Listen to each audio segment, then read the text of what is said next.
Victoria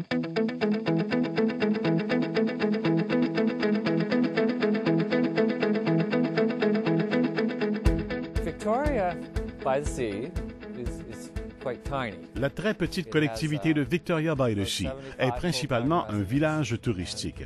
Environ 75 personnes y résident en permanence. On y pratique la pêche et l'agriculture. En raison des problèmes sanitaires au cœur du village, l'émission de permis de construction avait été suspendue.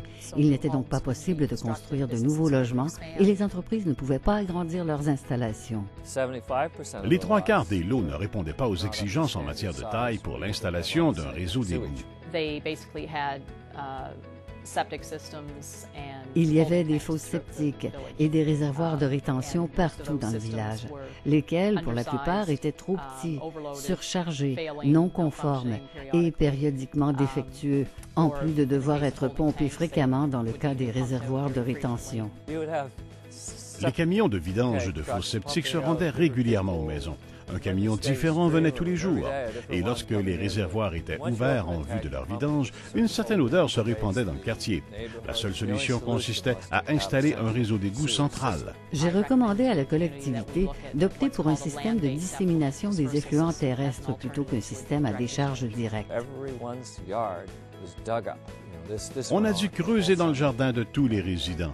Les travaux ont duré tout un été. Le village ressemblait à un no man's land et les citoyens ont été très coopératifs. Les effluents sont désormais évacués de leur terrain pour être recueillis dans un réseau de canalisation dans les rues et s'écoulent ensuite vers la zone de front de mer.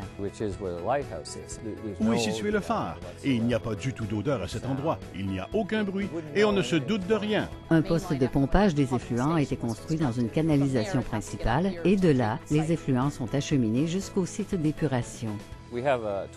Toutes les eaux usées sont traitées sur un site de 29 acres. Il s'agit d'un traitement biologique. Les effluents passent plusieurs fois dans les modules d'épuration. Les bactéries font tout le travail. On n'utilise aucun produit chimique. Au cours de la période estivale de pointe, nous avons en place un système d'irrigation par bande hypodermique. Une fois épurées, les eaux usées sont utilisées pour irriguer les sols. Aucune goutte d'eau n'est perdue. Le panneau de contrôle est équipé d'un dispositif de surveillance à distance de pointe. La surveillance du système était très attrayante pour nous. Il n'est pas nécessaire d'avoir en poste à Victoria un opérateur à plein temps. Dans le cadre du projet, nous voulions inciter les citoyens à économiser l'eau. Un des meilleurs moyens d'y parvenir est de facturer l'utilisation. Victoria a lancé un programme dans le cadre duquel la ville assumait le coût de remplacement d'une toilette dans chaque habitation. Et toutes les entreprises ont remplacé leurs toilettes par des modèles à faible débit. Il s'agit d'un projet de 2,5 millions de dollars et environ 50 utilisateurs y participent.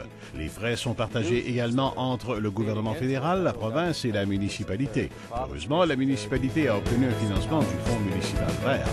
Autrement, il n'y aurait pas été possible de mettre le projet en œuvre. Sans ce soutien financier, ce projet n'aurait jamais vu le jour.